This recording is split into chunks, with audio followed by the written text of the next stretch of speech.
What is good, YouTube? Welcome to the first of a two-part series on the post game, and in this video I'm going to discuss the basics of movement, some important mechanics that you will need to know given the changes in the defensive system, and the secrets to the post game no one is talking about in order for you to actually be successful in NBA 2K23 without having to cheese the system. So the first question you'll have to ask yourself when setting up your post moves, are you going through your defender, away from your defender, or around your defender? And these have important implications to the shading system. And once we're done with the basics and fundamentals of movement, we're going to take a look at advanced shot creation out of the post game and out of the face-up game in part 2 of the post-up series.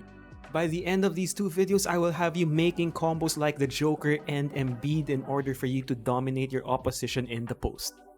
So let's get the easy part out of the way. If you have a strength advantage over your defender in the post, use your aggressive back down by holding L2 and R2 and holding the left stick towards the basket to create space. Now once you create that space, you can launch into a wide open jump shot or take advantage of that extra space and get to the basket.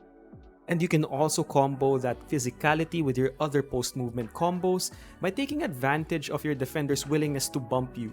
So use that physicality when you feel your defender moving forward against you, spin around him and get towards the basket. Now that we got that out of the way, our first move for the day is our post pivot movement, which is done by tapping the left stick in different directions while holding L2 in a post up position. Think of this move as your best way to create that first bit of space and to read your defender's reactions. These moves are meant to shift your defender around as they react to your movement, and from there you can counter how your defender is playing you. So right there is a perfect example of how we used post-pivot movement to shift Jokic towards Embiid, and as he does that, we just spin around Joker and finish at the basket. So this shows you that post moves need not be very difficult, you just want to be efficient and attack the easiest way towards the basket. Now from that post pivot position, you want to tap the right stick in any direction to execute a series of jab steps or shimmy fakes. So again, this move is meant to create space and set up reads against your defender. So here I just give Jokic a jab step and gets a reaction out of him, which leads us right towards the basket. That jab step was enough to stun Jokic just for a little bit in order for us to take advantage of a wide open lane. Next, we have our post drive fake, which is done by holding L2 and R2 and then tapping the right stick towards the middle of the floor. So here, while holding L2 and R2, I tap the right stick towards the left, and after initiating that jab step and fake drive, I immediately counter with a hook shot to the opposite direction. So here you can see the value of blending animations. We moved from one animation to the next combo there. Watch how the Somber Shuffle was very effective in being set up by that fake drive to the middle. Same thing here, Patrick Ewing just gives a fake drive to the middle jab step and then launches into a hook shot. Next is the post spin fake, which is done by holding L2 and R2 and tapping the right stick away from the basket. So here, while holding L2 and R2, I tap the right stick to the right, which is away from the basket, and then I hold the right stick down and to the left to launch into a fadeaway jump shot. Again, it's all about blending those two animations. We go from the fake seamlessly into the fadeaway. And here's a nice tip for you all. You can cancel that post spin fake with any type of jump shot going to the other direction in order to add that extra bit of separation from the misdirection out of that post spin. So that fake spin gets Patrick Ewing caught up, he reacts to that fake spin. We counter the other way by launching into a post hop jumper, and that is cash money. The next move is the dig towards the basket, which is done by holding L2 and R2 and then tapping the right stick towards the basket. From there, again, you can launch into any of your counter hooks or fadeaway jump shots or even spin around your defender. So think creatively how you want to counter your defender as your defender anticipates that contact. So here, Embiid tries to dig into Jokic. Jokic backs up just a little bit, and from here we launch into a post-hop jumper away from the basket. So as you can see, these little nuances right here are important to get you that extra bit of space you need. Next is the post step away, which is done by holding L2 and R2 and tapping the right stick down and away from the basket. And this right here is a great way to create an extra bit of separation, which you can use to then set up a drive or launch into a fadeaway. So here, after I retreat, I execute a post spin as Akeem is stepping up towards me, and look at the shading indicators. It goes to the leftmost, which means we can counter with a spin shot. Next is the post spin towards the middle, which is done by rotating the right stick clockwise or counterclockwise towards the middle after a post up position.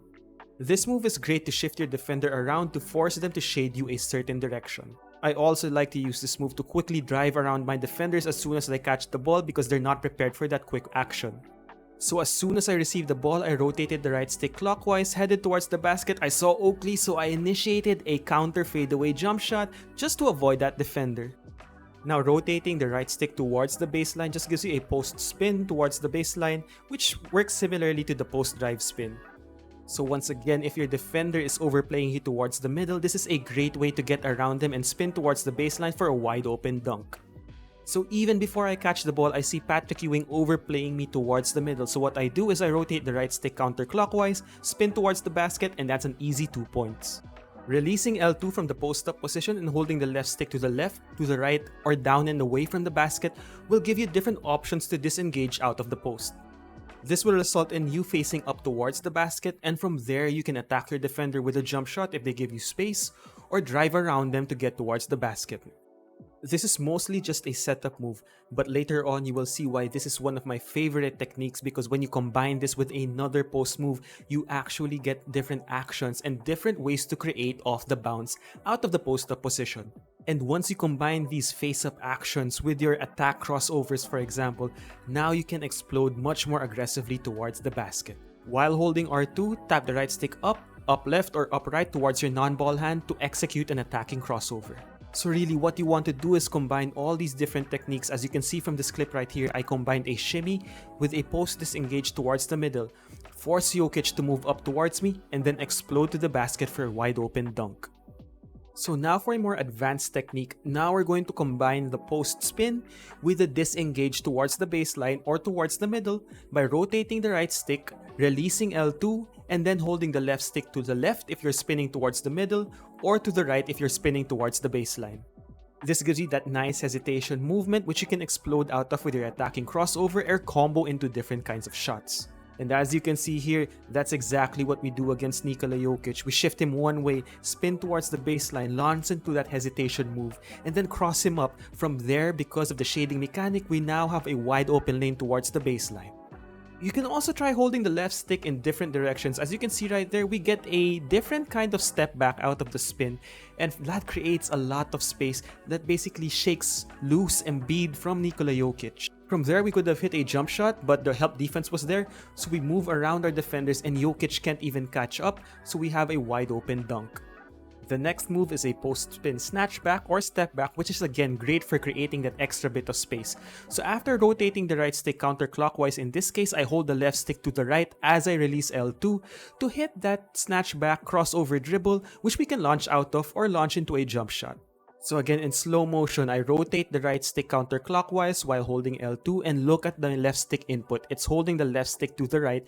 If you do that very smoothly, you will launch into that snatch back, which you can use to create space for a jump shot or explode out of.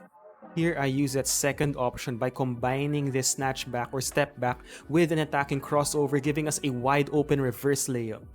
So in reviewing all these clips, look at the shading indicator every time Jokic moves to try and shift around your defender. So that's really the goal. Abuse the shading mechanic by knowing how to shift your defender around, much like you would do with a crossover. From there, attack your defender accordingly. He's not shading me towards the baseline, so I attack the baseline, and that gives me a wide open layup. The next move is a counter spin. This time you hold the left stick from the opposite direction of your initial spin. So after rotating the right stick counterclockwise, I immediately hold the left stick to the left, which is the opposite direction of my first spin. That gives us a nice counter spin which will be used to shift around our defender. Now if you spin towards the middle, you want to hold the left stick up and to the right.